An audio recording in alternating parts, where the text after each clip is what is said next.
Hi, hello, வணக்கம். வாங்க சமைக்கலாம். இன்னைக்கு நம்ம எல்லா பிள்ளைங்களுக்கும் பிடிச்சமான ஒரு ஸ்நாக்ஸுங்க. அதாங்க ரோட்டு கடை காளான் மசாலா எப்படி நம்ம வீட்லயே செய்றதுன்னு பார்க்க போறோம். அதுக்கு தேவையான பொருள்லாம் நான் ஒண்ணு ஒண்ணா சொல்றேன். ஒரு 1/2 கிலோ கோஸ் வாங்கி குட்டி குட்டியா கட் பண்ணி வச்சுக்கோங்க. அந்த 1/2 கிலோ கோஸ்க்கு ஒரு 100 கிராம் கார்ன்ஃப்ளவர் மாவும், 50 கிராம் அரிசி மாவும் கரெக்ட்டா இருக்குங்க. மாவு பத்தலன்னா நம்ம திரும்ப கொஞ்சம் போட்டுக்கலாம். அப்புறம் மசாலாலாம் நான் ஒண்ணு ஒண்ணா சொல்றேங்க. அம் சிக்கன் 65 மசாலா வந்து 1 ஸ்பூன். அப்புறம் கரம் மசாலா தூள் வந்து 1 ஸ்பூன் போட்டுக்கங்க. அப்புறமா வந்து உப்பு வந்து தேவையான அளவு போட்டுக்கங்க. Red chilli powder, Kashmiri red chilli powder போட்டிங்கன்னா, நீங்க ஃபுட் கலரே போட தேவையில்ல.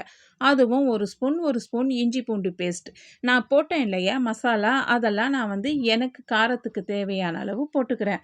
உங்களுக்கு காரம் கூட வேணும்னா கூட போட்டுக்கங்க. இதோட கம்மியா வேணும்னா கம்மியா குறைச்சு போட்டுட்டு, இந்த மசாலா, மாவு எல்லாம் கோஸோட ஒண்ணு சேர்ற அளவுக்கு ஃபர்ஸ்ட்டு நல்லா அழுத்தி பெனஞ்சிட்டு, கொஞ்சம் கொஞ்சமா தண்ணி தொளிச்சு, நம்ம வெங்காய போண்டாவுக்கு மாவு பெனையிறோம் இல்லையா? அந்த பக்குவத்துக்கு இது வரணும். எனக்கு இன்னும் கொஞ்சம் மாவு தேவைப்படுது. அதனால இன்னும் ஒரு 1 1/2 கை மாவு போட்டு, நான் நல்லா இந்த மாவ இந்த கோஸோட சேர்ந்து நல்லா அழுத்தி பெனஞ்சுக்கிறேன். பெனஞ்சு இப்ப சூப்பரா எனக்கு கரெக்டான பக்குவத்துக்கு மாவு வந்துருச்சுங்க. ஸ்டவ் ஆன் பண்ணி ஒரு கடாய் வச்சு பொரிக்கிறதுக்கு தேவையான அளவு எண்ணெய் ஊத்தி, எண்ணெய் காஞ்சதுக்கப்புறம் ஸ்டவ்வ வந்து கொஞ்சம் லைட்டா சிம்ல வச்சுட்டு, குட்டி குட்டி உருண்டையா போட்டு நல்லா இது பொன்னிறமா ஆகுற அளவுக்கு வறுத்து எடுத்துக்கங்க. நல்லா மொறு மொறுன்னு வறுத்து எடுத்தோம்னா, டேஸ்ட்டு சூப்பரா இருக்குங்க. இது இந்த அளவுக்கு வறுத்து எடுத்தோனே, இதை இப்படியே கூட டொமேட்டோ சாஸ வச்சு சாப்பிட்டோம்னா செம்ம டேஸ்ட்டா இருக்குங்க. ஆனா, நம்ம வந்து இன்னைக்கு மசாலா செய்ய போறோம்.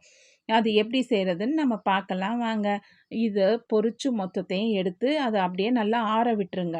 இப்போ ஸ்டவ் ஆன் பண்ணி ஒரு கடாய் வச்சு ஒரு 2 ஸ்பூன் எண்ணெய் ஊத்தி, ஒரு 1/2 ஸ்பூன் சோம்பு போடுங்க.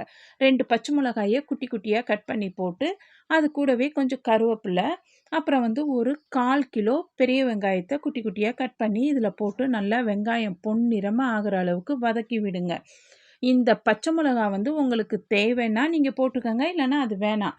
இது கூட இன்னும் ஒரு ஸ்பூன் இஞ்சி பூண்டு பேஸ்ட் போட்டு நல்லா இந்த இஞ்சி பூண்டு பேஸ்ட் பச்சை வாடை போற அளவுக்கு வதக்கி விடுங்களேன். அப்புறம் இந்த மசாலாவுக்கு தேவையான அளவு நான் உப்பு போட்டுக்கிறேன்.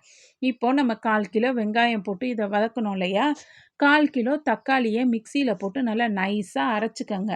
அதையும் இது கூட போட்டு இந்த வெங்காயம், தக்காளி, இஞ்சி பூண்டு பேஸ்ட்டு எல்லாம் பச்சை வாடை போற அளவுக்கு வதக்கி விட்டோனே, இதுக்கு தேவையான மசாலாலாம் நம்ம ஒண்ணு ஒண்ணா பார்க்கலாம். மிளகாய் தூள் 1 ஸ்பூன், கரம் மசாலா தூள் வந்து ஒரு 1/2 ஸ்பூன், அப்புறம் சிக்கன் 65 மசாலா இதுக்கும் போட்டுக்கிட்டிங்கன்னா, நல்லா டேஸ்ட்டா இருக்குங்க சாப்பிட.